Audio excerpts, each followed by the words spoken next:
저는 남들이 부러워하는 서울의 명문대에 턱걸이로 합격했어요. 고등학교 내내 오로지 대학 합격이라는 목표만을 보고 달려온 결과였죠. 하지만 막상 캠퍼스에 발을 들이고 대학 생활을 시작했을 때 저는 길을 잃은 미아 같은 기분이었어요. 주변 친구들은 모두 저보다 훨씬 똑똑하고 이미 무언가 뚜렷한 목표를 향해 망설임 없이 나아가고 있는 것처럼 보였거든요. 그들과 함께 수업을 듣고 과제를 하며 따라가려고 애썼지만 흥미를 느끼지 못하는 공부는 제겐 고역이었죠.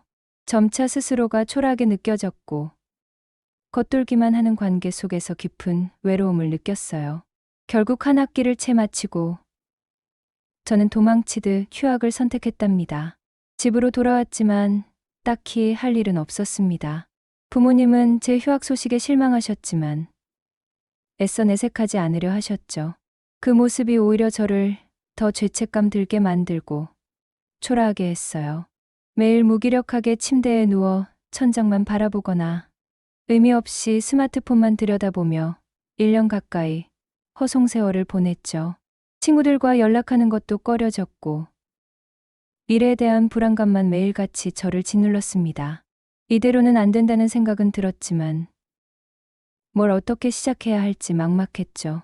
그러다 오랜 고민 끝에 저는 부모님의 강한 반대에도 불구하고 지방 한의학과로의 재진학을 결심했습니다.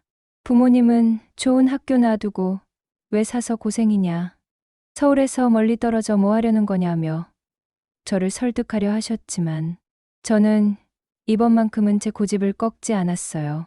이미 한 번의 실패를 통해 남의 시선이나 기대에 맞춰 제 삶을 살아서는 행복할 수 없다는 것을 어렴풋이 깨달았기 때문이었죠. 제가 스스로 선택한 길에서 비록 험난할지라도 다시 시작하고 싶었답니다. 입학할 학교 근처의 오래된 단독주택에 월세방이 있다는 학교 커뮤니티의 광고를 보고 찾아갔죠. 거의 하숙집처럼 되어 있었어요.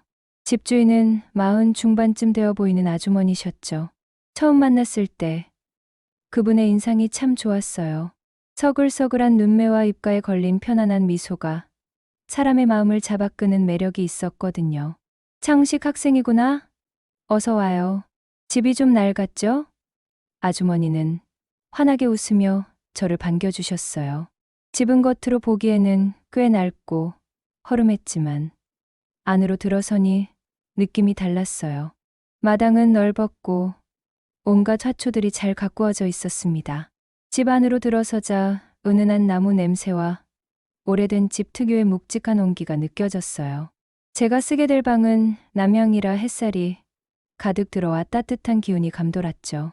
무엇보다 집 안 전체에서 느껴지는 특유의 포근하고 안정적인 기운이 제 지치고 불안한 마음을 편안하게 해주었습니다.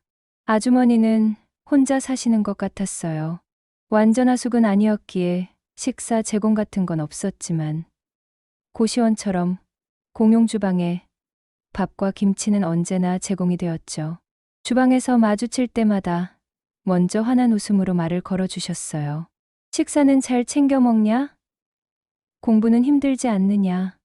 빨래는 쌓아두지 말고 바로바로 해라 하시며 살뜰히 챙겨주셨고 방에 필요한 건 없는지 세심하게 물어봐 주셨죠. 때로는 잔소리처럼 들리기도 했지만 그 안에는 저를 향한 애정이 느껴져서 마치 엄마나 이모처럼 편하게 따랐답니다.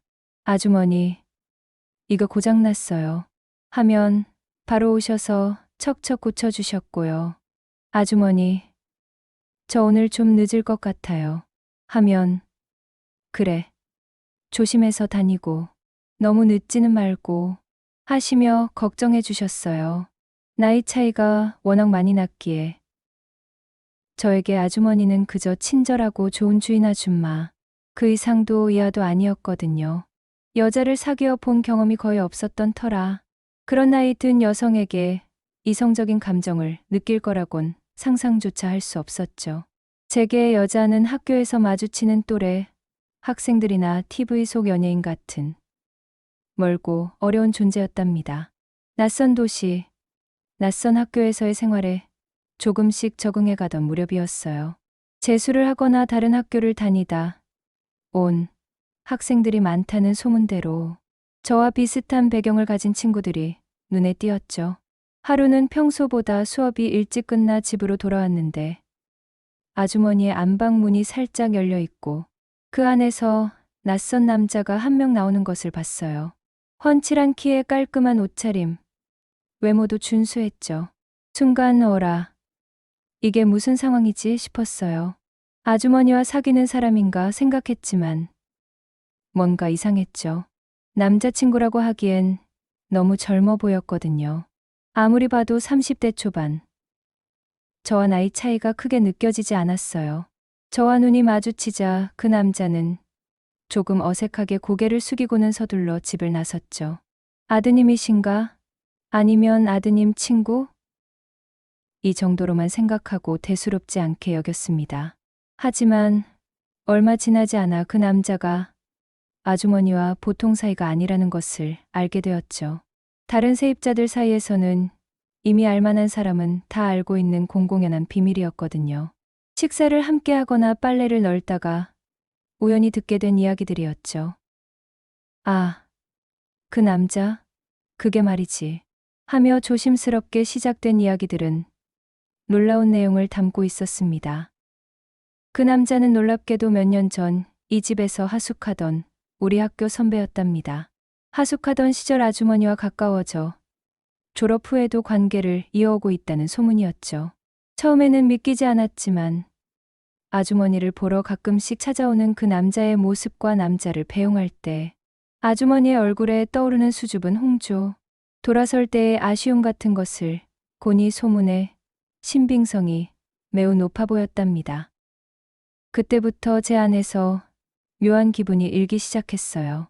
충격, 경이로움, 와, 아주머니 정말 대단하다. 어떻게 자식뻘 되는 남자를 만난 거지? 제가 알던 편안하고 엄마 같은 아주머니의 모습과 젊은 남자와 관계를 맺는 여자의 모습이 도저히 연결되지 않았죠.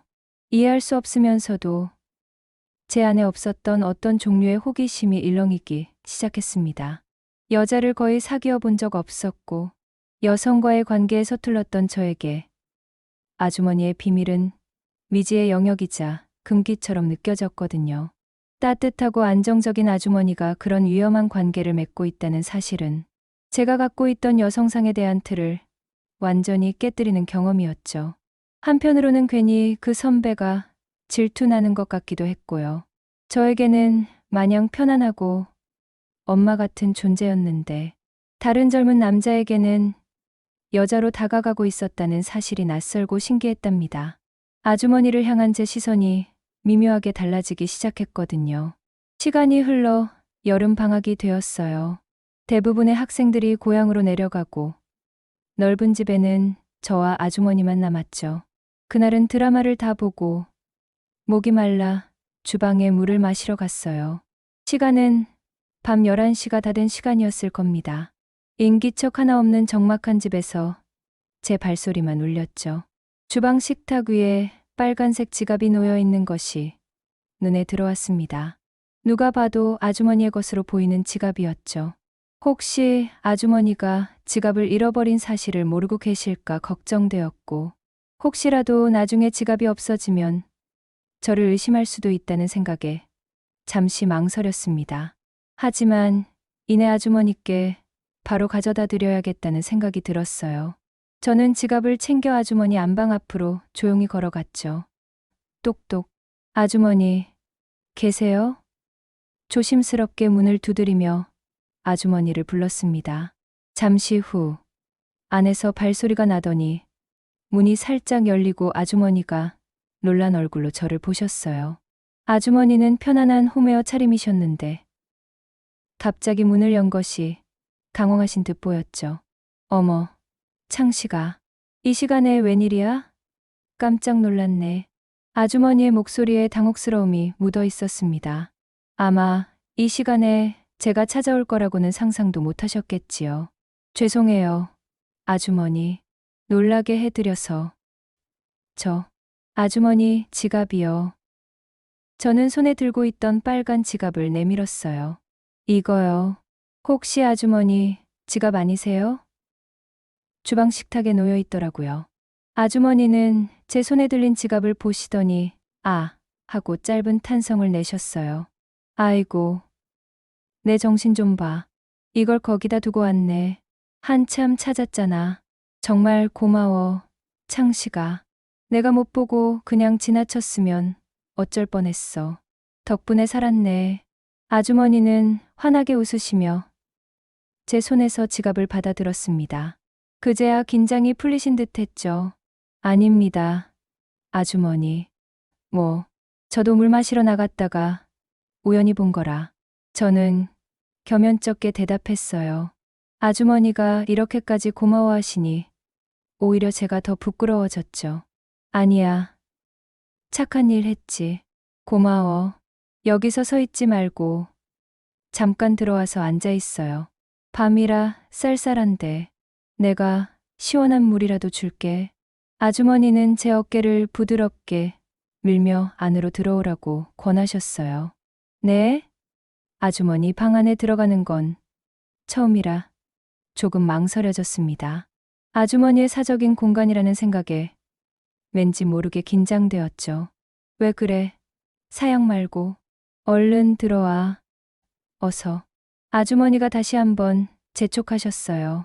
아주머니의 눈빛에 친절함과 함께 이 밤에 혼자 있기 싫어하는 듯한 미묘한 기색이 스쳐 지나갔답니다. 아, 네. 그러죠. 저는 조금 어색하게 아주머니 방으로 들어섰습니다. 아주머니 방은 생각보다 소박하고 아늑했어요. 은은한 스탠드, 조명 아래, 책들이 빼곡히 꽂힌 책장과 작은 소파, 그리고 창가에 놓인 화분들이 눈에 들어왔죠. 아주머니는 저를 소파에 앉게 하더니 편하게 앉아 있어 하고는 잠시 부엌으로 가셨어요. 곧 시원한 물 한 잔과 함께 맥주 2캔, 그리고 간단한 과자 접시를 들고 오셨답니다. 물 마실래? 맥주 마실래? 나 안 그래도 지갑 찾다가 지쳐서 맥주 한 잔 하려던 참이었거든. 너 술 마실 줄 아니? 아주머니가 맥주 한 캔을 제 앞에 놓으시며 물으셨어요. 목소리가 조금 전의 당황스러움에서 편안함으로 바뀌어 있었죠. 그럼요, 아주머니. 맥주 좋아해요. 잘 됐네. 혼자 마시려니 좀 심심했는데. 나랑 간단히 한잔하자. 내 덕분에 지갑도 찾았는데 축배라도 들어야지. 아주머니는 제 잔에도 맥주를 따라 주셨어요. 톡 쏘는 시원한 맥주를 마시니 긴장이 조금 풀리는 듯 했습니다.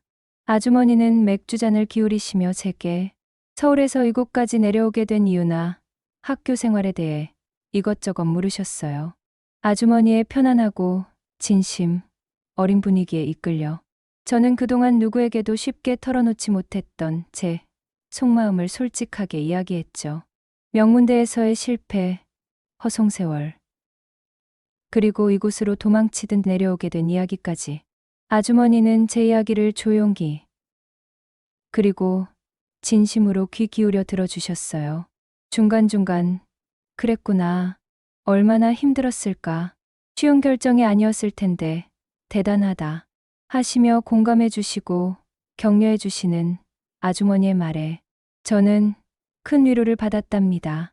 제 안에 무거운 짐이 조금이나마 가벼워지는 느낌이었죠. 한참 이런저런 이야기를 나누다가 아주머니가 갑자기 제게 물으셨어요.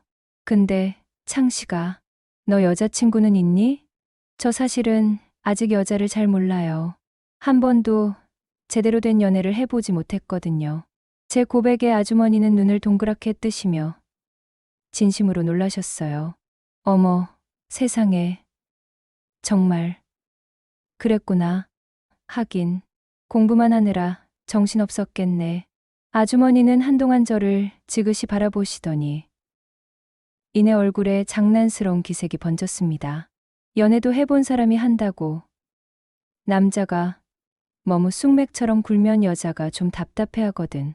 여자들은 남자다운 면에 끌리기도 하고 먼저 다가와 주길 바라기도 하고. 네, 그런 것 같아요. 저는 한숨을 쉬었어요. 아주머니의 말이 정확히 제 문제점을 짚는 것 같았거든요.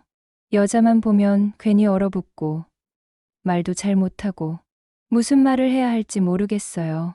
긴장돼서 완전 찐따처럼 되어버려요.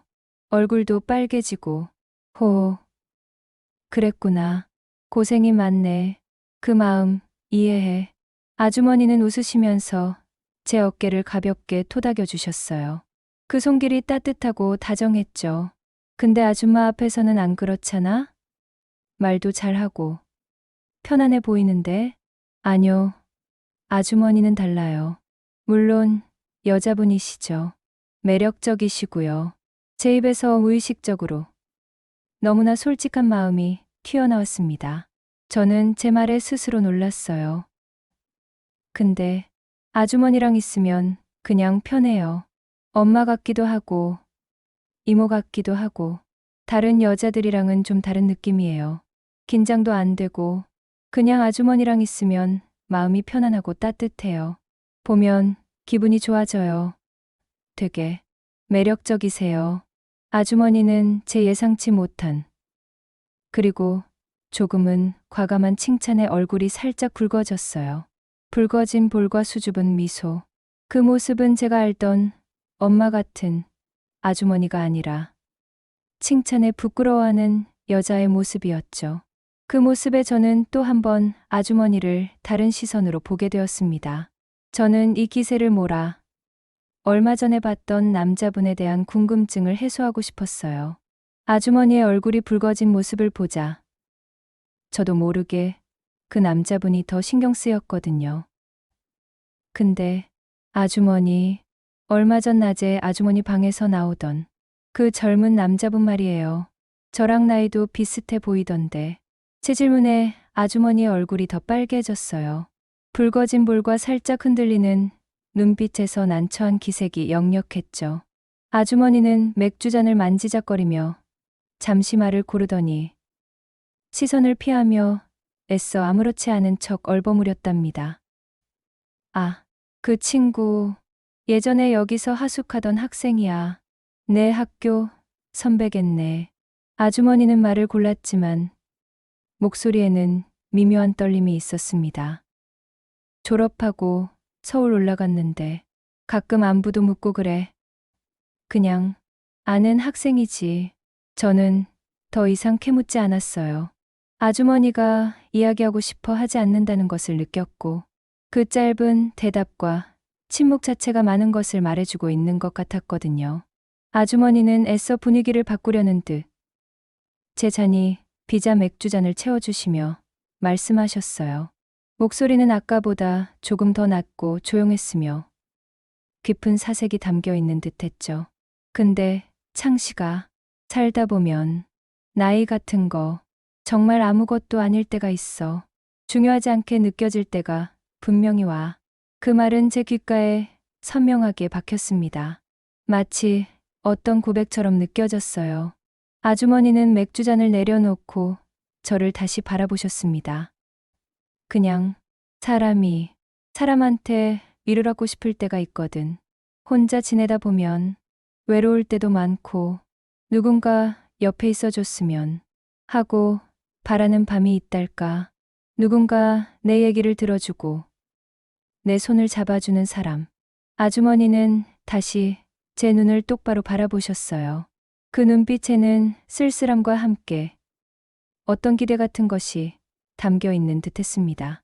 창식 학생은 아직 어려서 그런 외로움이 뭔지 아마 잘 모르겠지만 저는 아주머니의 눈빛에서 더 이상 하숙집 아주머니만을 본 것이 아니었어요. 아주머니의 깊은 외로움, 그리고 아주머니 안에 숨겨진 여자로서의 모습을 보았죠.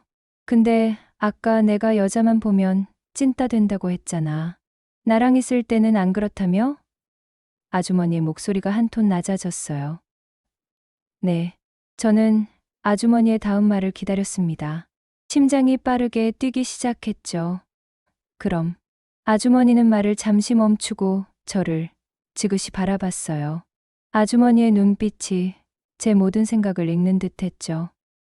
나랑 연습 좀 해볼래? 아주머니는 거의 속삭이듯 말했어요.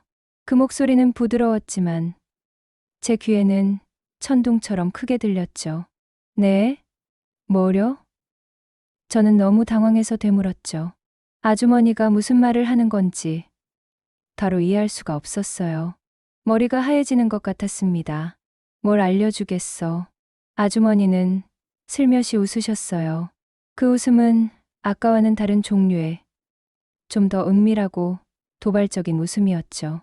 여자 마음이 어떤 건지, 남자는 여자한테 어떻게 해줘야 하는지, 뭐 그런 거?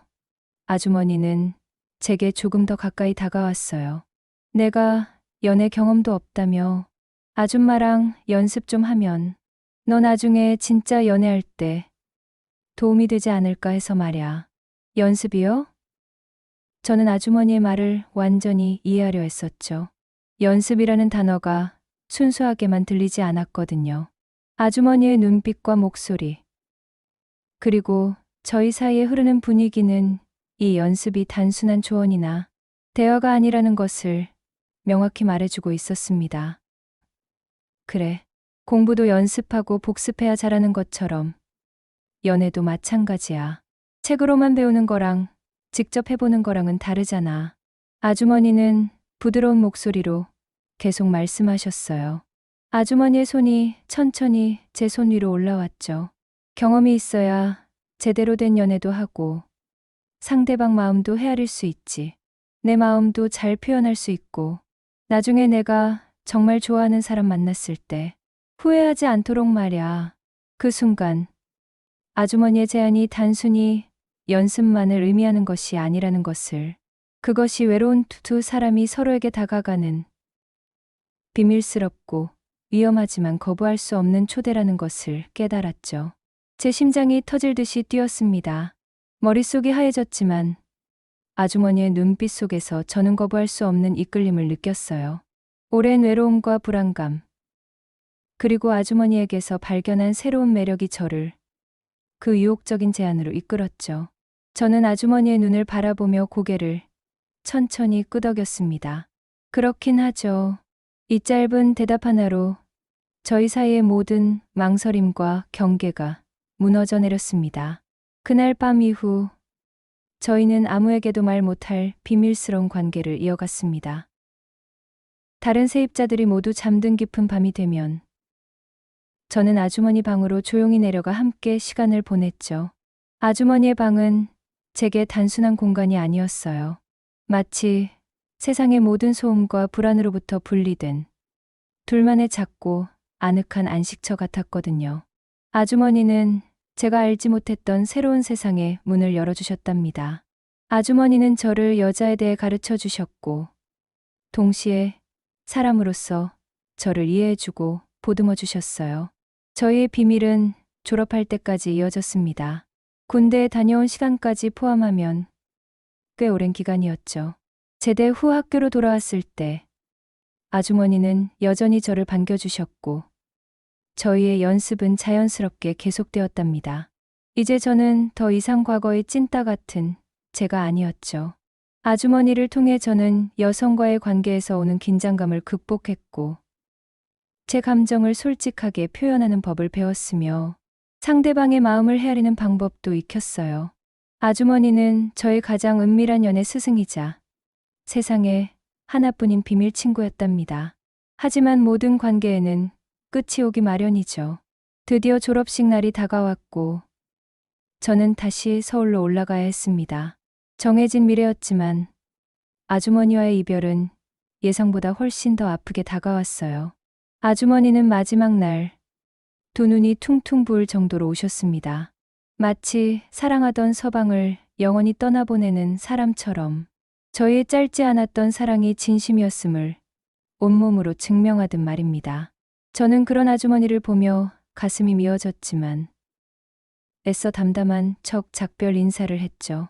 서울로 올라온 저는 아주머니와의 연습 덕분이었을까요?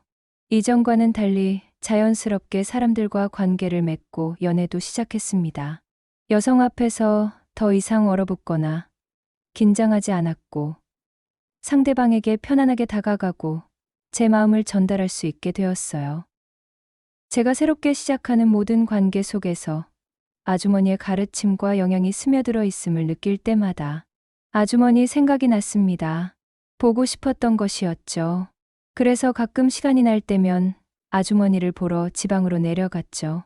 더 이상 밤늦게 아주머니 방에 몰래 들어갈 수는 없었지만 마당에서 차를 마시거나 근처 식당에서 밥을 먹으며 안부를 물었답니다. 아주머니는 여전히 따뜻한 미소로 저를 반겨주셨지만 저희 사이에는 예전과는 다른 종류의 아쉬움과 그리움이 감돌았어요.